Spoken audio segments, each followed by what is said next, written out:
Hello friends, तो आज के वीडियो लेक्चर जो हमारे प्राणियों में पोषण है उसके पार्ट 3 आ रहे हैं, जिसमें हमने पढ़ चुका था मानव में पाचन अर्थात प्राणियों में पाचन कैसे हो सकते हैं, जिसमें से मानव लिए थे मनुष्य में पाचन कैसे होता है उसको हमने देखने का प्रयास किया था, जिसमें आहार नाल को पढ़े थे, जिसमें मुख गुहा से लेकर मल द्वार तक को क्या कहा जाता है, आहार नाल, जिसकी लंबाई लगभग अगर पूरा भाग मिला दिया तो 9 दशमलव समथिंग इसका हो जाता है। जैसे आप समझ सकते हैं कि 7.5 मीटर लंबा तो आपको कौन हो जाएगा, तो ये तो 7.5 मीटर लंबा लगभग छोटी आंत हो जाती है, और 1.5 मीटर लंबा फिर हो जाते हैं उसके एक भाग है ना, जिसके कारण ये 9 दशमलव समथिंग मीटर लंबी हो सकती है। बहुत बड़ी आंत है जो कि हमारे से पेट के अंदर एक सुव्यवस्थित ढंग से रहता है। बहुत अच्छी बात है ये चीज़ को। और जिसमें से हम पढ़े थे कि भोजन का पाचन किस क्रिया से होता है और कैसे कैसे वो भोजन हमारे शरीर के अंदर छोटी आंत, बड़ी आंत, अमाशय, अग्नाशय, फिर मल द्वार द्वारा अपचित भोजन बाहर निकल जाते हैं। तो कैसे कैसे होता है वो चीज़ हम अभी देख पाएंगे। जैसे सबसे पहले भोजन कहाँ जाता है, हम वो तो हमने समझाए थे आपको। अब यहाँ से आपको चैप्टर लाइन बाय लाइन पढ़ते चले जाएंगे, है ना। फास्ट पढ़ेंगे ताकि, क्योंकि मैंने आपको पहले समझा दिया ऑलरेडी। ओके, चलिए। तो कहता मुख एवं मुख गुहिका। मुख मतलब मुंह होता है जहाँ से भोजन को हम अंतर्ग्रहण करते हैं। भोजन को अंदर लेना ही क्या कहलाता है, अंतर्ग्रहण कहलाता है। देख लीजिए यहाँ पर कहता भोजन का अंतर्ग्रहण मुख गुहा द्वारा होता है। आहार को शरीर के अंदर लेने की क्रिया क्या कहलाता है, अंतर्ग्रहण कहलाता है। आगे देख लेते हैं मुन्ना। अच्छा, मुख गुहा में जाने के बाद ऐसा नहीं कि मुख गुहा के अंदर विभिन्न सारे भाग होते हैं, जैसे जीभ हो गए, दांत हो गए। इसकी सहायता से भोजन को छोटे छोटे टुकड़ों में बांटा जाता है ना। और जीभ की सहायता से क्या होता है कि जो उसको हम खाने को इधर उधर उलट पुलट और मानी बारीक तरीके से उसको क्या करते हैं, उलट पुलट के कार्बोहाइड्रेट में, है ना, कार्बोहाइड्रेट को तोड़ने का कार्य करते हैं ना। तोड़ तोड़ कर उसको महीन बनाया जाता है, जिसकी दांतों द्वारा जो तोड़ा जाता है उसको सहायता जीभ करता है, जो मांसलदार एक भाग होते हैं। ओके, जो जिसमें स्वाद स्वाद स्वाद कलिकाएँ पाए जाते हैं, जिससे स्वाद का भी पता चलता है। जैसे अग्रभाग में मीठा, मैंने देखने से आदमी मीठा लगता है लेकिन कड़वा उसको पीछे रहता है, तो ये चीज़ याद रखना है। अगर जीभ की बात करी जाए तो जीभ के अगला भाग जो होता है, आगे वाले भाग में क्या होता है, मिठास का पता चलता है। कड़वा कहाँ जाएगा, कड़वा किसी को दिखाई नहीं देता है, वो तो पता चलता है कब, जब आपके साथ व्यवहार करता है तब। तो कड़वा यहाँ देखिए, कड़वा पीछे पता चलता है। नमकीन कहाँ, बगल वाले भाग दोनों साइड में नमकीन स्वाद पता, है ना, कलिकाएँ पाई जाती है। ओके, उसी प्रकार से दांत हो गया, जैसे कृदंत दांत हो गया, फिर उसके बाद रदनक हो गया, उसके बाद अग्र चवर्णक, चवर्णक हो गया। ये जो दांत की 6 जोड़े हैं अर्थात 6 दूनी 12 है, उसको आप देख सकते हैं। तो क्या है कि ये चवर्णक कह सकते हैं, इसको चबाने का कार्य, अगर चवर्णक, यहाँ भी चबाने का काम होता है। जहाँ चीरने फाड़ने का काम होता है, रदनक का कार्य हो जाता है, यहाँ पर देख सकते हैं इसको।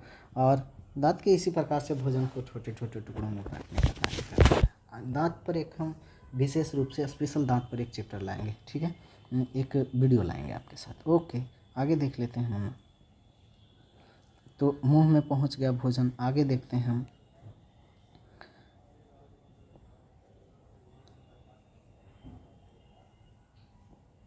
यहाँ एक उदाहरण प्रखनली द्वारा दिया गया है, उसको हमने आपको बताया था। जैसे ही मुख में जाता है तो उसके बाद क्या होता है कि एक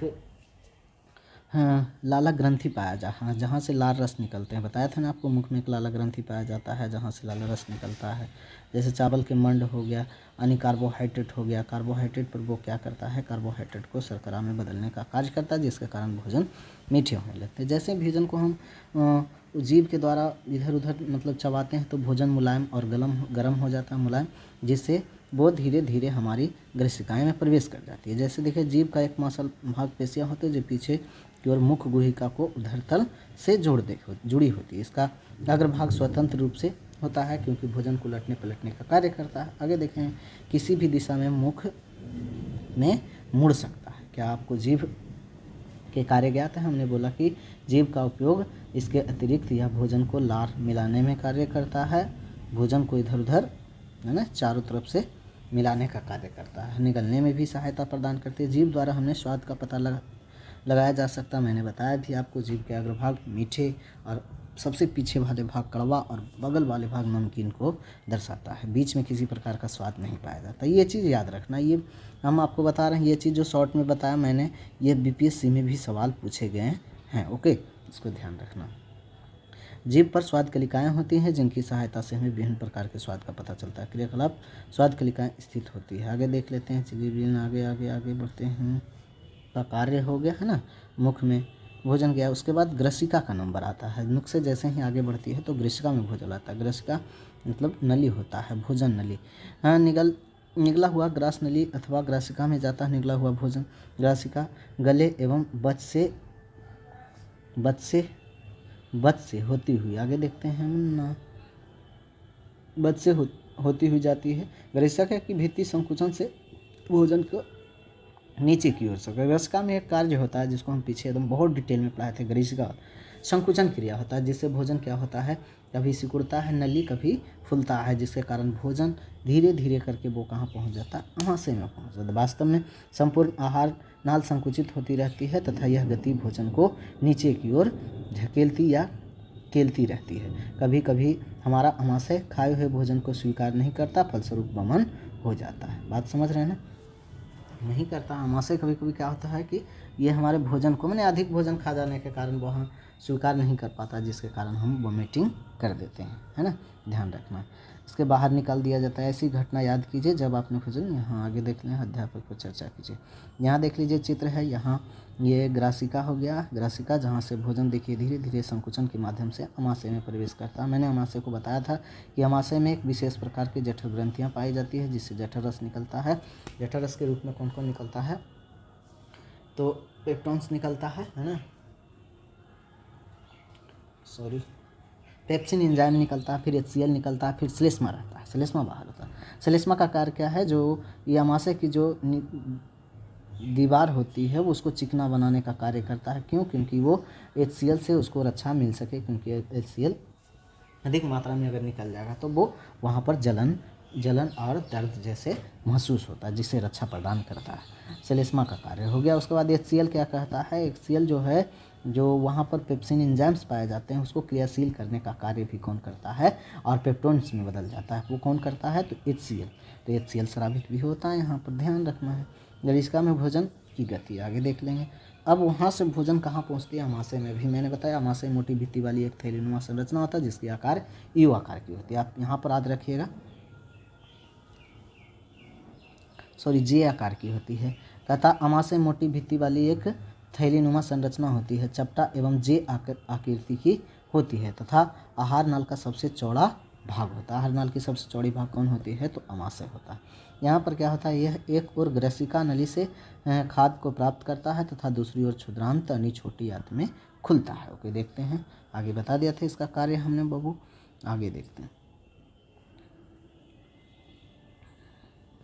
तो यहाँ देखिए अमाशय का आंतरिक स्तर जो है श्लेष्मा, हाइड्रोक्लोरिक और पाचक रस स्रावित करता है। मैंने बताया भी आपको, है ना, कि कौन सी पेप्सिन एंजाइम्स यहाँ से निकलती है जो कि पेप्टोन में बदलने का कार्य करता है। दूसरा HCl होता है, HCl इसको क्या करता है, क्रियाशील करता है। और साथ ही साथ यहाँ देखना है कि HCl जो है प्रोटीन, भोजन में जो प्रोटीन रहता है उसके छोटे छोटे टुकड़ों में करने का कार्य कौन करता है, अमाशय के HCl।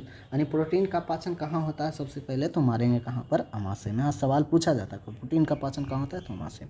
आगे देख लेते हैं। श्लेष्मा अमाशय के आंतरिक स्तर को सुरक्षा प्रदान करता है। अम्ल अनेक जीवाणुओं को नष्ट करने का कार्य करता है। ये अम्ल भी, ये जो भोजन करते समय हमारे भोजन के साथ साथ जो छोटे छोटे जीवाणु वो अवांछनीय आ जाते हैं उसको भी मारने का कार्य करता है HCl से। अम्ल करता है, भोजन के साथ वहाँ तक पहुँच जाते हैं। साथ ही यह माध्यम अम्लीय बनाता है जिससे पाचक रसों की क्रिया करने में सहायता हो जाती है। भोजन को अम्लीय बना देता है जिससे पाचक रस उस पर क्रिया कर सके। ओके, पाचक रस प्रोटीन को सरल पदार्थ में विघटित करता है, मैंने बता चुका है। आगे देखते हैं छोटी आंत। क्षुद्रांत बहुत बड़ी लंबी नली का होती है, ठीक है, ध्यान रखना, नली होती है, बहुत बड़ी लंबी नली होती है। क्षुद्रांत लगभग 7.5 मीटर की होती है, अत्यधिक लंबी कुंडलित नली होती है। यह शरीर में इतना अच्छा से सुस्टेबल ढंग से, जबकि 7.5 मीटर लंबा है बाबू, इसको देखिए इतना अच्छा से सुव्यवस्थित ढंग से मैंने वहाँ पर नली कुंडलित होता है, मतलब कल्पना नहीं किया जा सकता शरीर के अंदर। यह अकीर्त एवं अग्नाशय से श्राव प्राप्त करती है। इसके अतिरिक्त इसकी भित्ति से भी कुछ रस स्रावित होती है। देखिए इसको कह रहा कि यकृत से पित्तरस निकलता है, अग्नाशय से कौन सी निकलता है, ढेर सारे एंजाइम्स निकलते हैं, पेप्टोन हो गए, आगे मैंने बता चुका था, देख लीजिए। मैंने बताया भी थी कि अग्नाशय से विभिन्न प्रकार के एंजाइम्स निकलते हैं, जैसे ट्रिप्सिन हो गया, एमाइलेज हो गया, लाइपेज हो गया, है ना। लाइपेज क्या करता है, वसा अम्ल को ग्लिसरॉल में बदलता है, लाइपेज, है ना, ध्यान रखना। स्टार्च, एमाइलेज क्या करता है, स्टार्च को क्या करेगा, माल्टोज में बदल देगा। ट्रिप्सिन हो गया, एमाइलेज हो गया, लाइपेज हो गया, सारे एंजाइम्स कहाँ स्रावित होते हैं, अग्नाशय में, ठीक है। जो कि स्टार्च को कोई माल्टोज में बदल रहा है, कोई प्रोटीन को पेप्टोन में बदल रहा है ना जी। कोई वसा अम्ल को, वसा को भी यहाँ अग्नाशय के द्वारा पाचन होता है ना, अग्नाशय में ग्लिसरॉल में बदल देता है। अब क्या करता है, छोटी आंत यहाँ पर कुछ रस स्रावित करते हैं, देख लीजिए। यकृत में गहरे लाल भूरे रंग की एक ग्रंथि पाई जाती है, लाल भूरे रंग की ग्रंथि पाई जाती है। यकृत के बारे में भी बताया था, जहाँ से यकृत जहाँ बनता है कौची, पित्तरस, है ना, जहाँ से पाइसेकरण क्रिया होता है। वसा को क्या करता है, जो भोजन में वसा के बड़े बड़े कण होते हैं उसको तोड़ने का कार्य कौन करता है, तो ये पित्तरस के द्वारा निकला है, वहाँ क्रियाशील किया जाता है, जिससे वसा को छोटे छोटे टुकड़ों में खंडित किया जाता है। ऐसे क्रिया को ही पाइसीकरण कहा जाता है। ध्यान रखना है कि ऊपरी भाग दाहिने यानी दक्षिण की ओर अवस्थित होता है। यह शरीर की सबसे बड़ी ग्रंथि है। अब मानव शरीर की सबसे बड़ी ग्रंथि कौन हो जाएगा, यकृत हो जाएगा, है ना। ये पूछता भी है सवाल है, रेलवे वगैरह में सवाल पूछता है, ग्रुप डी हो गया, रेलवे हो गया, एसएससी हो गया, कभी कभी बीपीएससी में लैंग्वेज सवाल करके आपको पूछ भी सकते हैं। ऐसा तो नहीं है बट पूछ सकता है, कोई ठीक नहीं है। रेलवे में तो आप रख सकते हैं कि पूछ सकता है ना। तो मानव की सबसे बड़ी ग्रंथि कौन हो जाती है, यकृत हो जाती है। यहाँ पर आप आंसर लगा सकते हैं। यह पित्तरस स्रावित करती है, सही बात है, जो कि एक थैली में संग्रहित होता रहता है। एक थैली में, इसे पित्ताशय कहते हैं, पित्ताशय में जाकर जमा हो जाता है। पित्ताशय कैसा रहता है, यहाँ देखिए ऐसे, आप पित्त को देखे होंगे, ऐसे पित्ताशय रहता, पूरा हरा रंग के, समझ गए बात को, पूरा पित्ताशय रहता है। ऐसी यकृत रहती है, ऐसे मान लीजिए यकृत, यहाँ एक नली कहाँ से, अग्नाशय से जुड़ा रहता है ना। अग्नाशय में भी पित्तरस कार्य करता है, जिसके सहायता से वहाँ पर क्रियाशील होता है ढेर सारे। यही पित्ताशय में कहता है पित्तरस जमा हो जाता है। पित्तरस वसा का पचाने में महत्वपूर्ण भूमिका निभाता है। यहाँ से देखिए एकदम रोचक सवाल आता है कि बताइए वसा का पाचन कहाँ होता है, तो वसा का पाचन कहाँ होता है बताइए, ग्रहणी में होता है। पित्ताशय में किसकी सहायता से होता है, पित्तरस की सहायता से होता है। पित्तरस वसा के पाचन में महत्वपूर्ण भूमिका निभाता है। अग्नाशय हल्के पीले, अग्नाशय हल्के पीले रंग की बड़ी ग्रंथियाँ होती है, बड़ी ग्रंथि है, जो कहता अमाशय के ठीक नीचे स्थित होती है। बताया था हम आपको, ऐसे रहता है, ऐसे, है ना, यहाँ से ही पित्तरस की एक नली निकलती है। अग्नि जो ठीक स्थित होते हैं, अग्नायसिक रस निकालता है। कौन रस निकालता है, जिसमें कार्बोहाइड्रेट्स एवं प्रोटीन पर क्रिया कराता है। अग्नायसिक रस स्रावित करता है, जो कोची कार्बोहाइड्रेट और प्रोटीन का पाचन। तो यहाँ सवाल पूछता है कार्बोहाइड्रेट और प्रोटीन का पाचन कहाँ होता है, तो आप बता सकते हैं, है ना, अग्नाशय में कहाँ होता है, कार्बोहाइड्रेट और प्रोटीन का पाचन कहाँ होता है, अग्नाशय में। लेकिन शुरू कहाँ से होता है, मुख कहाँ से, प्रोटीन ना पर क्रिया करता है तथा इनके सरल रूप में परिवर्तित कर देता है। आंशिक रूप से पचा हुआ भोजन क्षुद्रांत छोटी आंत में पहुंच जाता है, जहां आंत रस पाचन की क्रिया को पूर्ण कर देता है। कार्बोहाइड्रेट सरल शर्करा जैसे ग्लूकोज में परिवर्तन हो जाता है, वसा अम्ल में या ग्लिसरॉल में बदल जाता है। बात हमने पढ़ाया था आपको, अग्नाशय के द्वारा इतना क्रिया हो जाती है। हाँ, प्रोटीन को अमीनो अम्ल में परिवर्तित कर दिया जाता है, परिवर्तित हो जाता है। आगे देखें,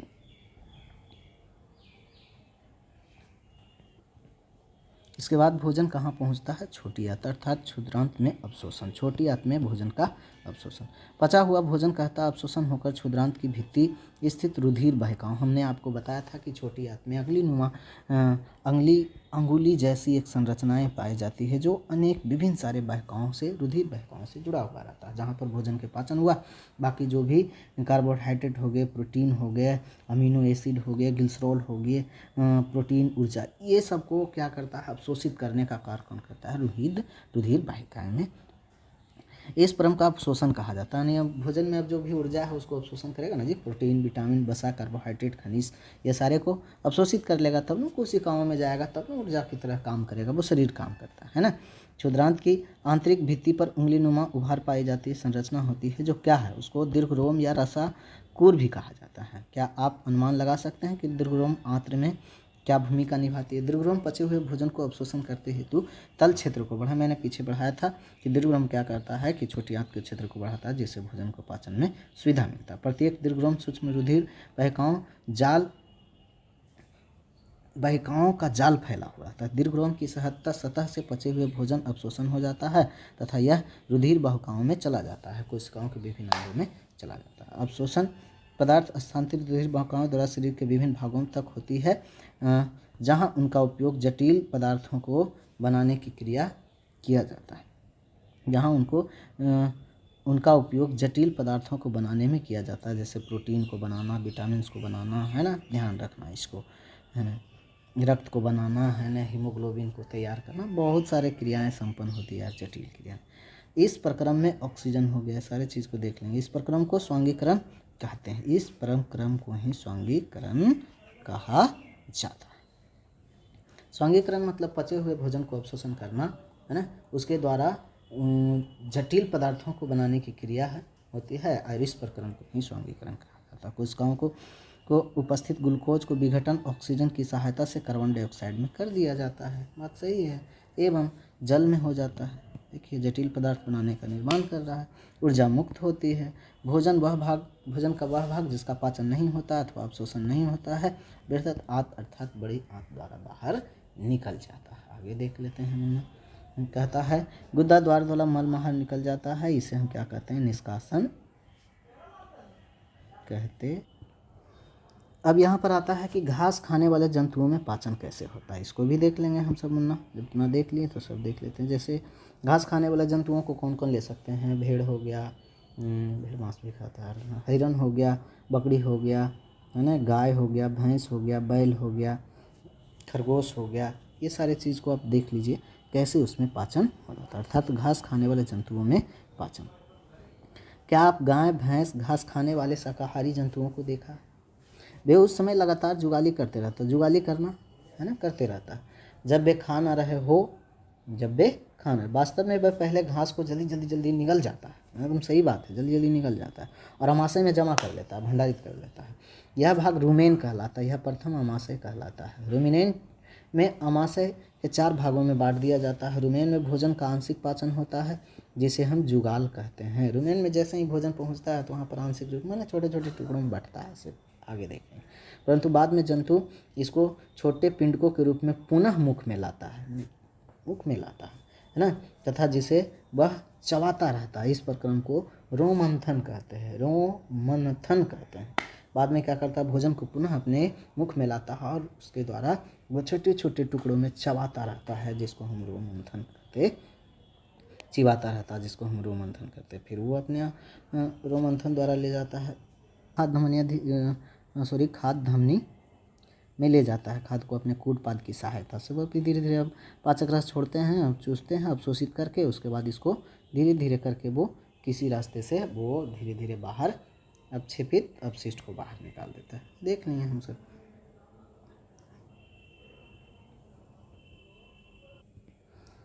अब जैसे ही वो खाद्यदानी में खाद पहुंचता है तो उस पर पाचक स्रावित होते हैं। ये खाद्य पदार्थ क्रिया करके उन्हें सरल पदार्थों में बदल देते हैं। पचा हुआ खाद्य धीरे धीरे अवशोषित हो जाता है। अवशोषित पदार्थ अमीबा द्वारा वृद्धि, रख रखाव एवं गुणन के लिए उपयोगी किया जाता है। वो तो ऑलरेडी है, जैसे मानव अपने पोषण के लिए, अपने वृद्धि एवं विकास एवं सुरक्षित के लिए अपने भोजन का उपयोग करता है, उसी प्रकार वे भी करेंगे अपने वृद्धि विकास के लिए। मत के बिना पचा अवशिष्ट खाद्यधानी द्वारा बाहर निकल जाते हैं। भोजन के पाचन का आधारभूत प्रक्रम सभी प्राणियों में समान होता है। पाचन सभी में समान होता है, जिससे खाद्य पदार्थ सरल पदार्थ में परिवर्तित किए जाते हैं, ऊर्जा मुक्त होती है, ऊर्जा मुक्त होती है। अगले अध्याय में आप आंत्र द्वारा अवशोषित खाद्य पदार्थों के शरीर के अन्य भाग स्थानांतरण के विषय में पढ़ेंगे। अब यहाँ देखिएगा कुछ प्रमुख शब्द देखेंगे, उसको शॉर्ट में हम सब समझने की कोशिश करेंगे। ये देखिए अवशोषण हो गया, अमीनो एसिड हो गया, जिसमें कार्बन, हाइड्रोजन, ऑक्सीजन और नाइट्रोजन मिलकर बनाता है, उसे हम क्या कहते हैं, अमीनो एसिड। स्वांगीकरण मतलब क्या होता है कि पचे हुए भोजन को जो अंगुलीनुमा संरचना दीर्घ रोम होते हैं उसके सहारे उसमें बहुत सारे रक्त वाहिकाएँ उसमें सम्मिलित रहती है। जो पचे हुए भोजन से शरीर को ऊर्जा प्राप्त करने के लिए जो वाहिकाएँ हैं, कोशिकाओं को ऊर्जा प्रदान करने के लिए और जटिल पदार्थों को निर्माण करने के लिए जो क्रिया किया जाती है भोजन के पाचन के बाद, उसको हम स्वांगीकरण कहते हैं। पीतरस क्या होता है, यकृत में पाया जाता है, जिससे क्या होता है, ग्रहणी में या अग्नाशय में। अग्नाशय में क्या होता है कि भोजन को छोटे छोटे टुकड़ों, कार्बोहाइड्रेट को, प्रोटीन को छोटे छोटे टुकड़ों में करने का कार्य किया जाता है। अगर बात करी जाए पीतरस को कार्य, तो पीतरस क्या करता है कि ग्रहणी में जो भोजन में वसा पाए जाते हैं उनके बड़े टुकड़ों को छोटे छोटे कार्य में करने का कार्य करता है। और वसा को छोटे छोटे टुकड़ों में तोड़ना ही क्या कहलाता है, पायसीकरण कहलाता है। ये क्रिया कहाँ होता है, तो ये होता है ग्रहणी में। अब देखिए पीतरस भी बता दें। मुख गुहिका जहाँ जिसके द्वारा भोजन को अंतःग्रहण किया जाता है उसको हम मुख गुहिका के नाम से जानते हैं। मुख गुहा में भोजन का पाचन हो जाता है, जहाँ कार्बोहाइड्रेट छोटे छोटे टुकड़ों में मिलता है, मंड पाया जाता है, जिसमें शर्करा मिलते हैं, भोजन मिठास हो जाता है और मुलायम हो जाते हैं। गर्म होने के बाद वो ग्रसिका में। रदनक क्या होता है, दांत के आगे वाले भाग में दो विशेष प्रकार की दांत पाया जाता है जो दांत को चीरने फाड़ने का कार्य करता है, जिसको हम दांत का एक भाग है जिसको रदनक का। सेल्यूलोज क्या है, कि सेल्यूलोज एक विशेष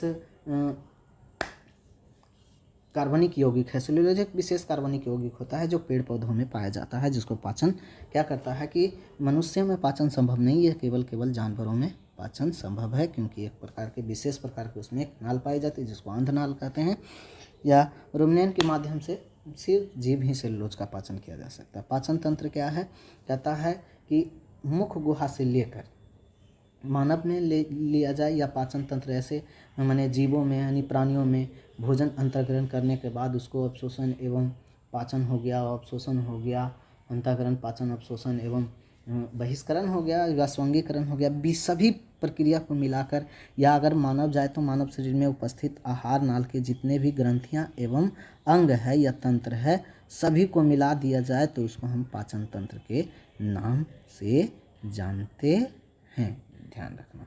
उसके बाद देखिए यहाँ पर निष्कासन क्या होता है कि अपच भोजन, जब हमारे शरीर में अवशिष्ट पदार्थ जो बच जाते हैं, जो पचन होने की क्रिया के बाद जो हमारे शरीर के लिए हानिकारक होता है उसको निकालना गुदा द्वारा क्या होता है, निष्कासन कराता है। वसा अम्ल क्या है, जिसमें वसा उपस्थित हो उसको वसा अम्ल कहते हैं, वसीय अम्ल। खाद्यधानी कहाँ किस में पाया जाता है, तो खाद्यधानी अमीबा का एक अंग है, जहाँ पर अमीबा क्या करता है, अपनी कूट पात के माध्यम से खाद्य कण के अपने शरीर के अंदर लेता है और पाचक रस छोड़ता है और खाद्यधानी द्वारा फिर बाहर निकाल दिया जाता है अवशिष्ट को। पित्ताशय क्या है, यकृत में एक थैलीनुमा संरचना पाई जाती है। यकृत में जो पित्तरस स्रावित होता है उसको एक विशेष थैली में जमा किया जाता है, वो हरा आपने देखा होगा जीव जंतुओं में, वो उसमें जमा होता है पित्तरस। पित्तरस का कार्य क्या है, पित्तरस का कार्य है कार्बोहाइड्रेट को, प्रोटीन को छोटे छोटे टुकड़ों में तोड़ना, है ना, सरल से जटिल से सरल में बदलने का कार्य। किरदंत क्या है, एक दांत का भंग है जो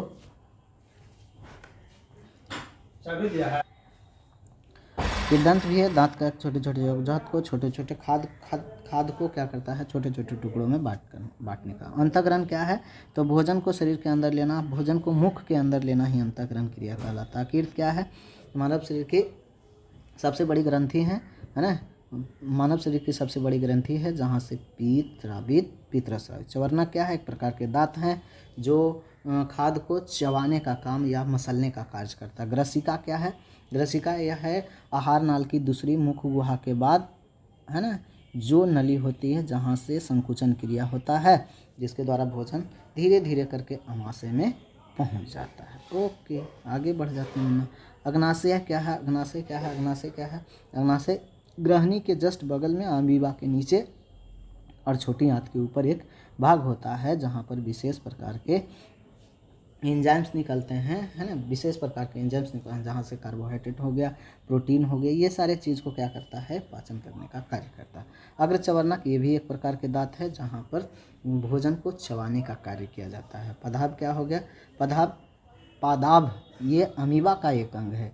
अमीबा कोई आकार नहीं होता बट भोजन को पकड़ने के लिए एक विशेष प्रकार की अपनी आकृति में परिवर्तन कर लेता है ना, और उसको पकड़ के अपने खाद्यधानी में ले आता है। रुमेन क्या है, रुमेन एक जानवर में अर्थात पशुओं में पाए जाने वाले आमाशय है। आमाशय दूसरा रूप, जैसे मनुष्य में आमाशय होता है उसी प्रकार से जानवर में भी रुमेन एक आमाशय अंग है, प्रथम आमाशय होता है, जहाँ पर जल्दी जल्दी भोजन करने के बाद पशु क्या करता है, घास को यानी पेड़ पौधों को खाता है। वो डायरेक्ट कहाँ लेके चल जाता है, बिना किसी क्रिया किए हुए रुमिनेंट में लेके चलता है, वहाँ छोटे छोटे टुकड़ा में, मतलब बहुत हद तक, मतलब उतना नहीं कि पाचन के लायक हो जाए, छोटे छोटे, पर फिर पुनः वो क्या होता है कि भोजन जुगाली के माध्यम से जानवर पुनः अपने मुख में लाता है, रोमिनेंट के माध्यम से वहाँ लेके, जिसको रोमिनेंट के माध्यम यानी रोमंथन कहा जाता है। जुगाली करना क्या कहलाता है, रोमंथन का। लाल ग्रंथि क्या है, लाला ग्रंथि मुख में पाया जाता है ना, जहाँ से लालारस या लार निकलता है, जो कि भोजन में मिलाने का कार्य करता है और शर्करा से कार्बोहाइड्रेट को शर्करा मिलाता है और वो भोजन मीठे होने लगता है, जहाँ पर मुलायम भी करने का कार्य करता है। दीर्घरोम क्या होता है, ये आंत में पाई जाती है। कहाँ पाई जाती है, छोटी आंत में। इसका कार्य क्या है, ये क्या करता है, छोटी आंत को क्षेत्रफल बढ़ाता है ताकि भोजन को अच्छे ढंग से पाचन किया जा सकता है। ये हमने सारे पॉइंट को शॉर्ट में डिस्कस किया। इसी के साथ आज का वीडियो समाप्त। नेक्स्ट डे में आप देखेंगे। थैंक्स, धन्यवाद।